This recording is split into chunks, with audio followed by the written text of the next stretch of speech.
Quart d'heure de cours, Bezrat Hashem Yitbarach, sur la paracha de la semaine, paracha de Ekev. Donc, Erev Tov.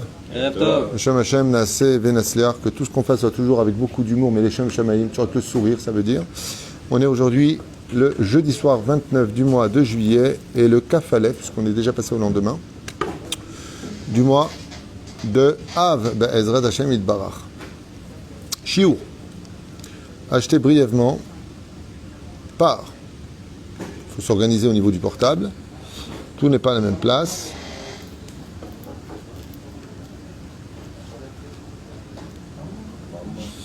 Raphaël Aknin pour l'élévation de l'âme de sa maman, Rivka Bat Sarah Zichron Bracha, pour une grande réussite dans son entreprise, à qui on souhaite tous les bonheurs du monde, les enfants en bonne santé, une bonne éducation, et pour la refoua shlema de tous les malades d'Israël, pour remercier Akadosh Baruch Hu de tous ses bienfaits, pour une bonne étude de la Torah et des mitzvot. Toda Rabba donc à Raphaël Aknin, et puis que Dieu accède par le mérite de cette étude à toutes ses demandes, Be'ezrat Hashem. On pensera en même temps à l'élévation de l'âme de Georges Elio Ben Simcha Alice, Be'ezrat Hashem, et toute notre liste en même temps, Lama Mira, je sais ce que tu veux me dire. Moratimi, Viviane, Bat Esther, Sarah Talia, Bat Efrat Miriam, Meir Ben Rivka, Fitoussi, Yanaï Ben Esther, René Marlouf Ben Sarah, Haya Ruchama, Esther Bat Rivka, Jules Ben Esminadan, Robin Amos Abraham, Rim Ben Malka, Vechen Al Zaderech. On passera en même temps à Pinchas Ben Yehuda. On a mis donc Clémence Madja de Los Angeles, et à qui on souhaite une grande refouach shlema. David Ben Esther, je parle du Rav Ménaché, pas de moi. Ezrat Hashem aussi. Et l'élève Alpha Avdalim, les Nishmat de ta grand-mère aujourd'hui. Non, ta grand-mère, non? À la grand-mère de ta belle-sœur. Hnina Bat Saada Ruh Hashem, Tenahena Began Eden Elion. Ok. Dans la paracha de Ekev, si on peut juste leur demander,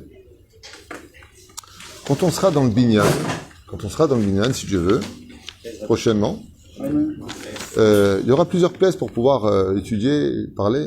Mais là, pour l'instant, on est tous dans la même pièce. Donc, je vous demanderai juste de faire Tanit Dibour Yatik Wijik. Ok.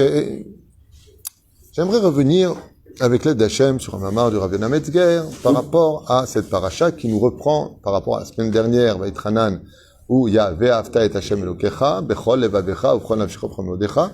Et dans la paracha de Ekev, nous avons un deuxième épisode, plutôt chapitre du Kriyat Shema, Ve'aya im Shamua Tishmeu. Car la paracha de cette semaine, comme la paracha de la semaine dernière et comme la paracha qui arrivera la semaine prochaine, et ce jusqu'à la fin de Devarim, nous met en garde sur Mamash, fais très attention. N'oublie pas ma Torah. N'oublie pas que tu m'as juré fidélité.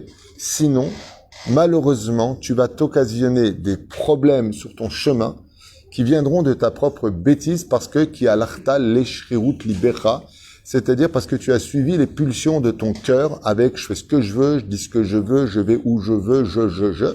Résultat des courses, tu vas te planter grandement. Surtout qu'avec Dieu, on ne peut pas échapper à quoi que ce soit. Que tu te caches au plus profond de ta chambre à faire des bêtises, que tu sois seul ou que tu sois accompagné, rien ne peut échapper à Akadosh Baruch Hu.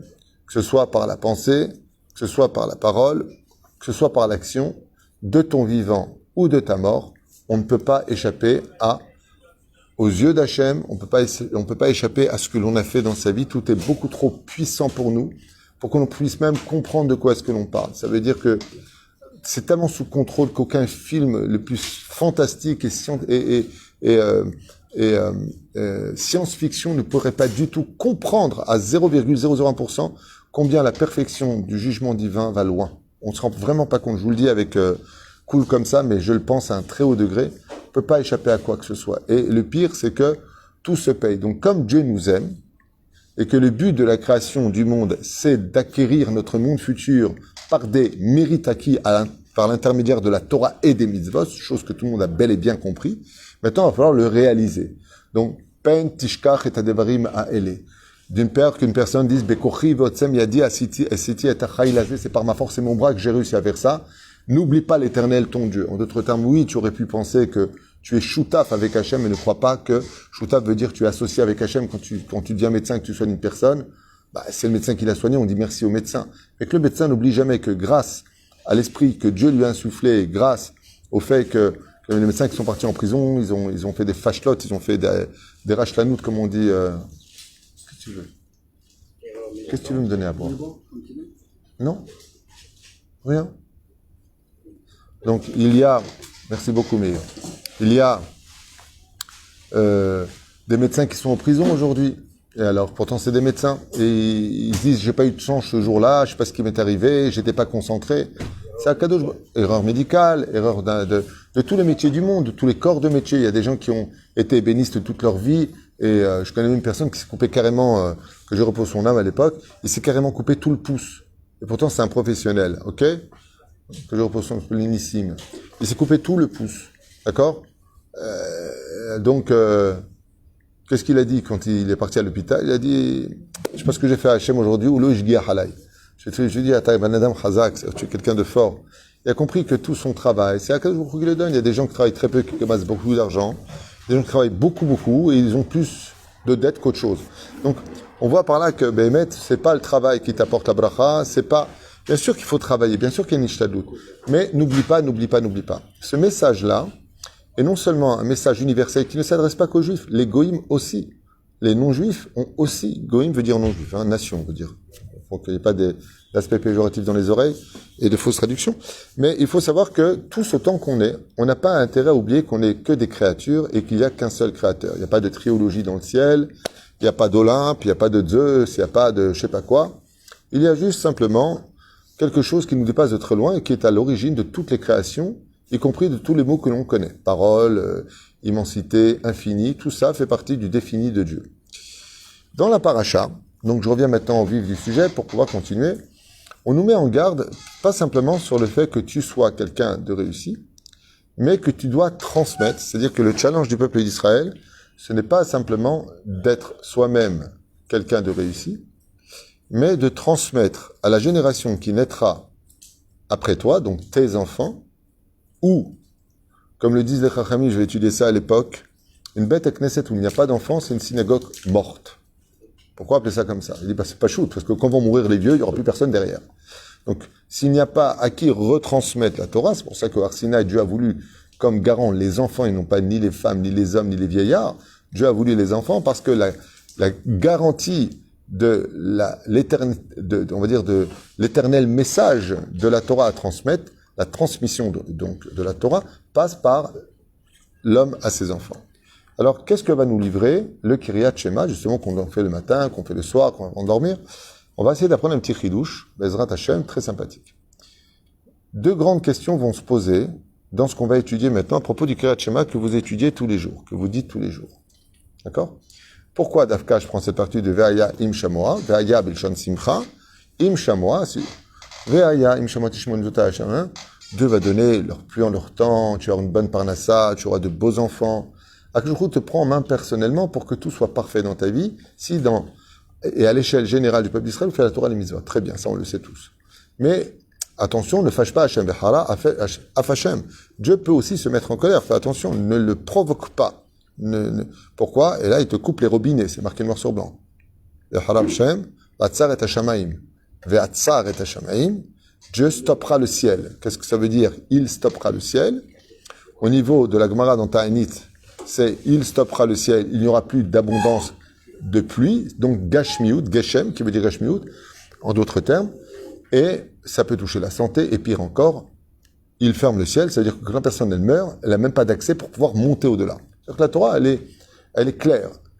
Fais attention, je peux être extrêmement bon, mais je peux devenir très dur. La Torah a tous les moyens en elle, et la reine, elle vient nous donner quand même un message. Pourquoi? Parce que, dans l'absolu, pour pouvoir transmettre cette Torah-là, eh bien, il va falloir beaucoup de mérite. Et comment on peut obtenir le mérite de transmettre une Torah à nos enfants? Qu'est-ce qu'il faut faire pour cela? Alors, regardez bien 2 points qu'on va étudier ce soir en l'espace de 10 minutes, mais qui valaient le coup vraiment d'être entendus. Ezrat Hashem Yitbarach. Il y a marqué, Ukshartam yaota al yedchem, vayu le totafot ben aynechem. De quoi on nous parle dans cette mitzvah-là à la fin de Ve'ayam Shemoa? On nous parle de la mise des téphilines. En haut, dans le premier chapitre, c'est dit au singulier. Dans Ve'aya, donc la semaine dernière, quand on a lu Ve'afta et Hashem, ou Kshartam leot al yadecha, Ve'ayu letotafot ben ainecha, c'est au singulier. on revient, maintenant, elle nous dit au pluriel. Pourquoi? De qui est-ce qu'on parle quand on parle au pluriel? Bah, si tu m'as dit au singulier, on met pas 20 000 tefilin ici. Azmaza d'avarazé. Alors ici, il y a une allusion de, si tu veux mettre Rashi après, tu mets Rabbeinu Tam, c'est 1-1. Et ici, c'est la chita de Rashi et Rabbeinu Tam ensemble, ou Kshartam. Vous les mettrez. Illusion. Sympathique. C'est un chidouche du Hadat. Abdechem David Witou. Top. Non, Michel. Une autre explication qu'on va étudier, et on va se comprendre de qui est-ce qu'on parle. Et la Torah nous répond, donc, Ukshartam otam leot aletrem, ve'ayu le totafot, ben ainechem, au pluriel. De qui est-ce qu'on parle? Le verset le dit. Velimad, hein? Frosh les mains? Simcha ben Yaakov, frosh les mains. Shimon ben Yaakov, Bezerat Hashem. Velimadtem otam et benechem ledaber bam. Beshivtecha, bevetecha, uvlertecha baderer, urshorbecha, ufkumecha, urtaftam, amuzot betravushcha. Alors, la deuxième chose, vous les mettrez, les tefilin, à qui? Velimmadtem otam. Eh ben, vos enfants. Qui c'est le pluriel? Quand tu te mets les tefilin, n'oublie pas d'apprendre à tes enfants de mettre les tefilin. C'est-à-dire que le verset qui suit te dit pourquoi c'est au pluriel juste au-dessus. Qui est le pluriel? Toi et ton fils. N'oublie pas de transmettre les mitzvot à ton enfant. Très bien. Et ensuite, pour finir ce chapitre, Urtaftam al mezuzot beitecha uvish arecha. Et donc, tu les mettras, tes mezuzot, sur les frontaux de tes portes. La première grande question qui se pose ici, c'est pourquoi tu ne mets pas l'histoire des parchemins ensemble et l'histoire de l'éducation à part. C'est-à-dire que tu m'as pris en sandwich entre les parchemins des tefilin et le parchemin de la mezouza, l'histoire de l'éducation des enfants. Pourquoi? Qui se ressemble? Ça semble. Si tu commences à me parler des tefilin, bah parle-moi des mezouzot. D'abord, on appelle ça sofer stam. Vas-y, sofer stam. Sofer, tefilin, mezouzot. Alors, qu'est-ce que tu me mets en sandwich éducation des enfants? La deuxième chose qui est encore plus gênante, c'est que le mot otam s'écrit aleph, vav, taf, même. Otam. Mais dans la Torah, c'est écrit aleph, taf, même. Il n'y a pas de voyelle. Ce qui fait que quand tu prends un enfant et tu lui dis qu'est-ce qu'il y a marqué ici, alors lui il ne connaît pas la Torah, il ne sait pas la lire, il te dira, par exemple, velimmadetem atem, et non plus otam. Ça veut dire que la Torah fait exprès de nous retirer la voyelle qui est le vav pour devenir le o, c'est une voyelle, non pas une consonne, et donc ce qu'on appelle une voyelle ne'elemet, c'est-à-dire elle est là comme un harik ne'elam, il y a le i, mais on va pas mettre le point, on met pas le yud, on voit pas que, mais ça devient un i. C'est-à-dire que la voyelle est présente, mais abstraite. Quand c'est comme ça, en général, dans la Torah, c'est dire, lis-moi différemment aussi, j'ai un message à te donner. Donc, on sait que c'est un cholam ne'elam, il y a un point en haut du aleph, sur la gauche. Donc, on sait très bien, quand on met la voyelle, que ça devient un o qui n'est pas voyant. Et donc, qu'est-ce que ça vient nous enseigner? Quelque chose de fondamental. Si tu veux réussir à éduquer tes enfants et leur faire transmettre cette Torah-là, avant de leur dire quoi faire, kodem kol atem, ou kshartam, atem, et non pas otam. Atem, leot al yedechem. Quand tes enfants ils te verront, toi, mettre les tefilin, tout le temps te lever à la prière, faire des choses, étudier la Torah, quand ton enfant il a un exemple, donc la Torah te dit otam, eux, mais en réalité, tu peux lui lire atem. Arrête de dire à ton fils comment tu veux lui transmettre cette Torah-là, mais sois atem, sois déjà toi-même. Oui? Miprinat ishiout, dans ta personnalité, l'exemple à suivre. Donc, ukshartem otam, non, ukshartem atem, les hot al yedechem. Alietrem, le terme pas liedechem, c'est un jeu de mots. Alietrem. Tu les attacheras toi-même. Et la Torah, elle te promet ici que quand ton fils, il voit combien tu mets les tefilines, combien tu es sérieux dans ton étude, combien tu fais attention de ne pas parler avec tes tefilines, Dieu il te dit alors, c'est bon. Moi, je me charge que son cœur, il reçoive la transition. Parce que toi, tu as fait ce qu'il fallait faire. Et comment vous voulez qu'un gosse, il apprenne à se taire à la synagogue quand toute sa vie, il a vu son père parler avec son grand-père? La Torah nous dit, Atem! Arrêtez de dire après aux autres quoi faire. Atem! Et ça, vous le retrouvez dans le premier commandement ici, ou Kshartam Otam, donc Atem. Deuxième, Belimaritem Otam, Belimaritem Atem. Avant d'aller enseigner la Torah à ton fils, va d'abord te l'enseigner à toi. Sois déjà quelqu'un qui soit capable d'être meshiv, c'est-à-dire qui sache répondre. Et benechem. Mazé et benechem. Et là, ça va très bien avec le verset. Parce que et, ça veut dire quoi? Avec. Donc, atem, im, benechem. Et c'est ce qu'il te dit à Kadosh Baruch Hu. Si toi, tu fais les choses comme il faut, et benechem. Dieu, il te dit, c'est moi qui mettrai, Bezrat Hashem, ce qu'il faut faire. J'ai connu un garçon. Bémet, quand j'ai étudié ça, je me suis régalé parce que je l'ai vécu. J'ai connu un garçon à l'époque qui était un de mes directeurs il y a très très longtemps à Netivot, qui s'appelait Yitzhak. Il vient de la descendance de Baba Salé. Et j'ai été surpris de voir que c'était un Jbab Nikim. Il s'est habillé en pantalon noir et trucs, mais absolument rien à faire de la Torah et du judaïsme. La seule chose qui l'intéressait, c'était de me montrer les magazines de voitures, complètement matérialiste. Et parler que des États-Unis, que d'oseille. Une fois dans ma vie, j'ai rencontré son père. Son père est de la famille de Baba Salé. Je ne sais pas exactement quel degré, mais enfin, en tout cas, il était de la famille de Baba Salé. Et je suis resté stupéfait de voir une telle kedusha sur son visage et une humilité qui m'avait vraiment percé le cœur. Même quand il parlait avec son fils, il le regardait pas de haut, il était grand, un peu baraqué, ce Yitzhak dont je vous parle. Et son père lui parlait avec une humilité. On dirait que le père, qu'avec sa barbe, je sais pas, un poil de sa barbe, on dirait qu'il parlait avec un roi quand il parlait avec son fils. Alors que son fils, il n'en glandait pas une. Ni il étudiait, ni il se levait le matin, rien. C'est lui qui me l'a dit. Et quand il est parti, je lui ai dit, comment tu peux avoir un père aussi exemplaire et être ce que tu es? J'arrive pas à comprendre. Mon père, c'est très haut. Lui, c'est là-haut. Moi, je suis en bas. Il faut bien qu'on soit quelque part. Il me charriait comme ça, un Israélien. Top. Les années passent et j'arrive au Chouk Aboucharim. Je suis à Jérusalem, 8 ans plus tard. Et je vois un monde fou se diriger vers une bête à Knesset. Et je voulais prier Mincha. Chouk Aboucharim, c'est à Jérusalem, c'est un peu le quartier des Mekoubalim.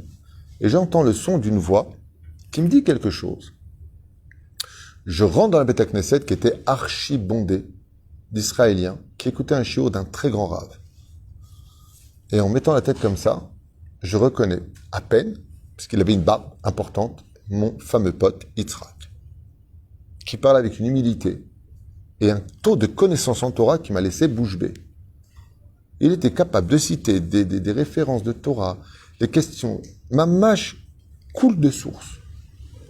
J'ai attendu qu'il finisse son shiur, et juste avant Mincha, je suis parti le voir, je lui ai dit, hey, Maïnanim, oh, moi je t'embrasse, Echishtaneta, Diborim, comment t'as changé, comment ça va? Moi j'ai changé, toi t'as changé.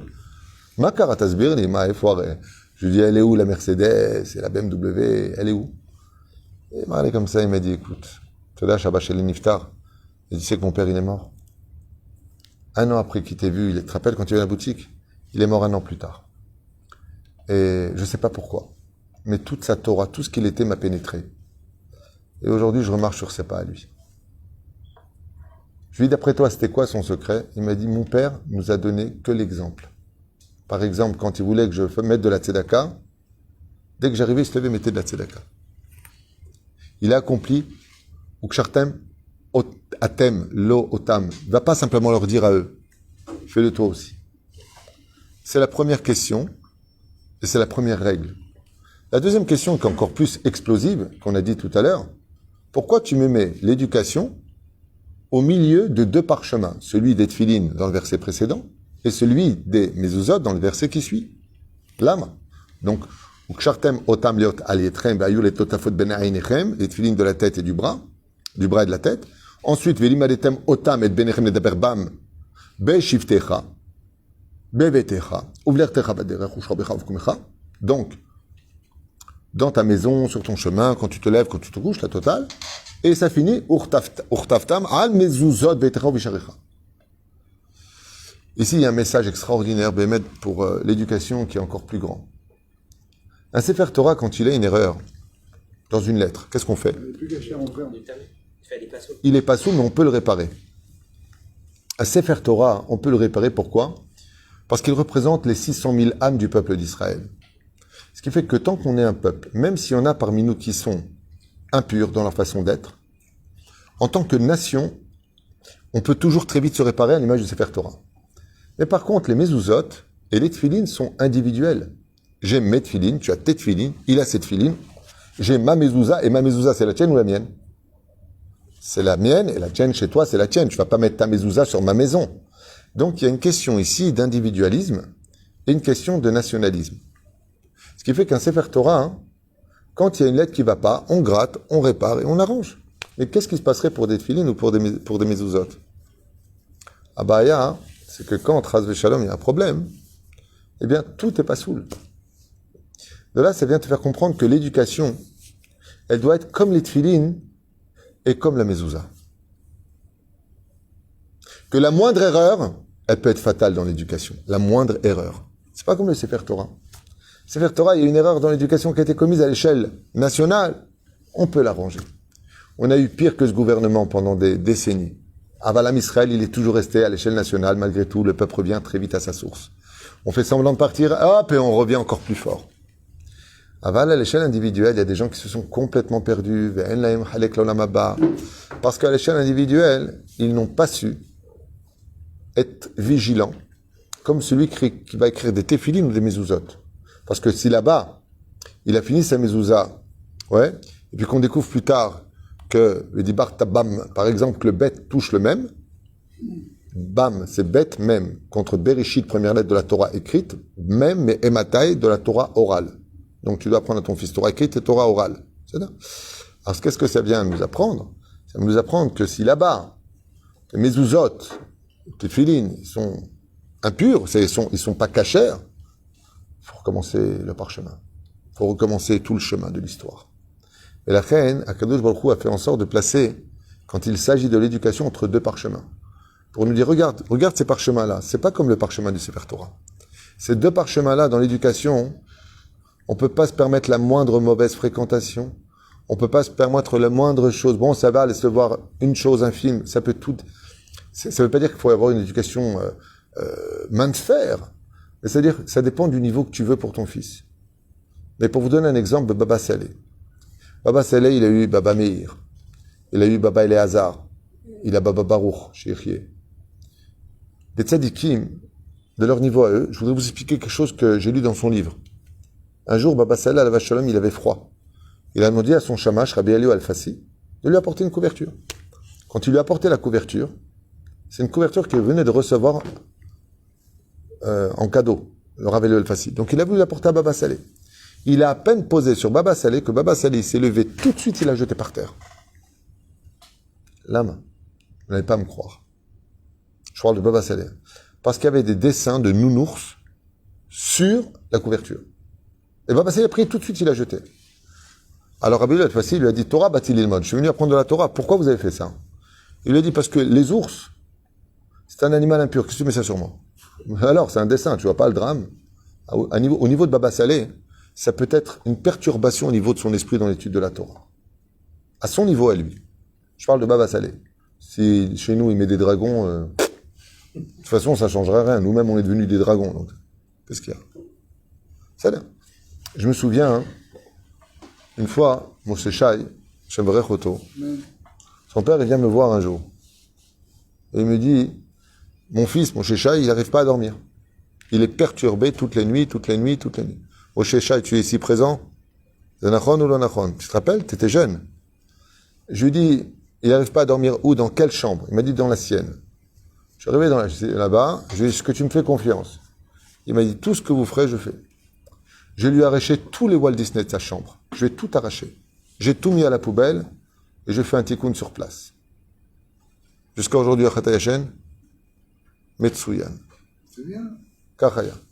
Alors, le père, il m'a dit, pourquoi vous arrachez Mickey? J'ai dit,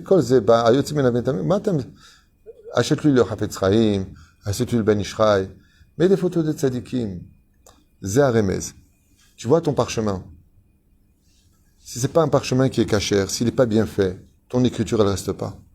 Quand tu veux éduquer un enfant qui soit vraiment dans la Torah, que quelqu'un qui fait tchouva, bon, il fait les 3 prières, il étudie un peu la Torah, il entend ce que je dis, mais il fout ce mec que c'est un fanatique. Alors tu vois pas Walt Disney, où est le problème?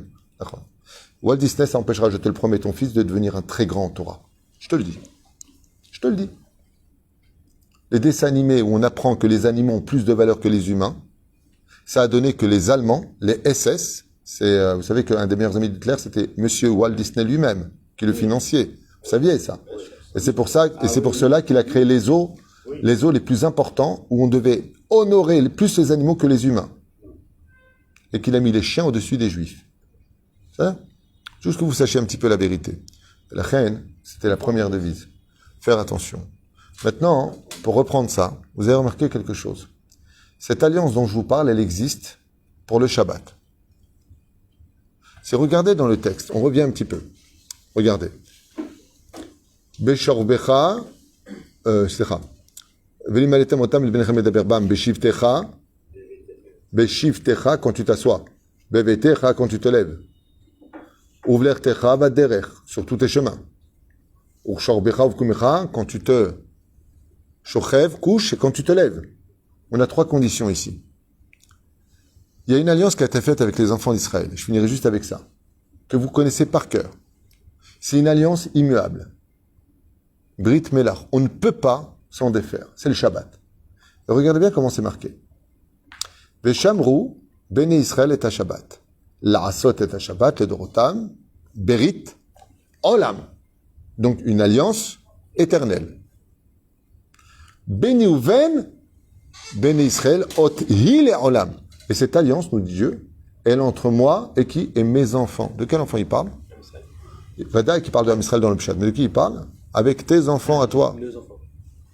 Maintenant, comprenez bien, le mot Oel, en hébreu veut dire une tente. Quand on l'emploie dans la Torah, Ishtam Yoshev Oalim, un homme intègre qui réside dans les tentes. Les tentes, c'est le Beth Midrash. C'est là où on apprend la Torah. C'est pour ça que Bilam a dit, Matovu Oalecha Yaakov Mishkenotecha Israël. Le mot Oel est utilisé pour les lieux de culte religieux. C'est-à-dire là où on apprend la Torah. On appelle ça le Oel. Je vais au Oel. Ishtam Yoshev Oalim. Oel Moshe. C'est là, entre autres. Si vous regardez les initiales que Dieu replace 3 fois de suite dans cette alliance, vous allez voir que Dieu, lui-même, parle 3 fois du Oel. Regardez. Veshamru ben Israël, jusque-là, ça va. Regardez maintenant avec moi les initiales. Et ha-shabbat la'asot. Aleph, he, ha-shabbat. Aleph, he, lamed, O-L. Tente. Et ha-shabbat le dorotam. Aleph, he, lamed. Otpam, O-L. Je continue. Béni Uven ben Israël, ot hi le olam. Aleph, he, lamed. Donc si vous observez bien, dans l'alliance qui relie le juif à son identité, qui est le Shabbat, dans les initiales qui se suivent, vous avez Aleph, He, Lamed, Ol. Aleph, He, Lamed, Ol. Aleph, He, Lamed, Ol. Pourquoi? C'est la complémentarité de ce qu'on vient d'étudier. Akadosh Baruch Hu, il te dit, parce qu'un enfant, dans l'éducation, il a toujours 3 lieux. 3 lieux. Il a chez lui, il a à l'extérieur de chez lui, et il a les vacances. Dans les 3, il doit être toujours sur ses gardes, comme si qu'il était rentré dans l'OL pour apprendre la Torah. Ne commets aucune erreur partout où il va, ton fils. C'est pas parce que maintenant il est en vacances qu'il n'y a pas de prière, c'est pas parce qu'il est en vacances qu'il n'y a pas d'études. OL, OL, OL. Ça correspond à l'identité. Maintenant, quel rapport avec les tefilines? Vous allez comprendre. Il y a des gens qui te disent à la maison, dans le côté individualiste, est-ce qu'on met les tefilines, sur son corps? On va dire, attention, fais attention à ton corps vis-à-vis de la Torah et des mitzvot. Mais vis-à-vis des mezuzot qui sont où les mezuzot? À l'intérieur sur le corps ou à l'extérieur de la maison? À l'extérieur. Et c'est le message. La Torah, elle te dit, tu sais pourquoi j'ai placé ton fils dans son éducation entre les tefilines et la mezouza? C'est qu'il suffit pas que ton fils soit simplement quelqu'un de saint pour lui. Il faut que dehors aussi, on voit que c'est une mezouza. Quand un fils, il quitte la maison, il doit être comme un parchemin cachère, duquel on ne voit ni vulgarité, ni arnaque, ni mensonge. Tout comme la mezouza te protège dehors, il faut qu'un Ben Torah soit aussi une protection par son mérite pour tous ceux qui le rencontreront à l'image d'une mezouza, à l'image de quelqu'un qui est kadosh. Et la reine, Oel, que tu sois chez toi à la maison, que tu sois à l'école ou que tu sois en vacances, que tu sois dans un contexte qui te sortirait un peu de cette idée d'être, relâche un peu la Torah, vient et te dit non. Mais Shamrou Béni Israël est à Shabbat. Pourquoi Dafka est à Shabbat? Parce que la Shabbat équivaut à tous les 613 misot de la Torah, et là vous rencontrerez et à Shabbat la Asot, Oel, et à Shabbat le Dorotam, Oel, et pour finir, Ot hi le'olam, Oel. Ot hi le'olam, c'est que partout où tu vas, Bechol ha'olam kulo, la'ad ulolme olamim, sois toujours un Ben Torah.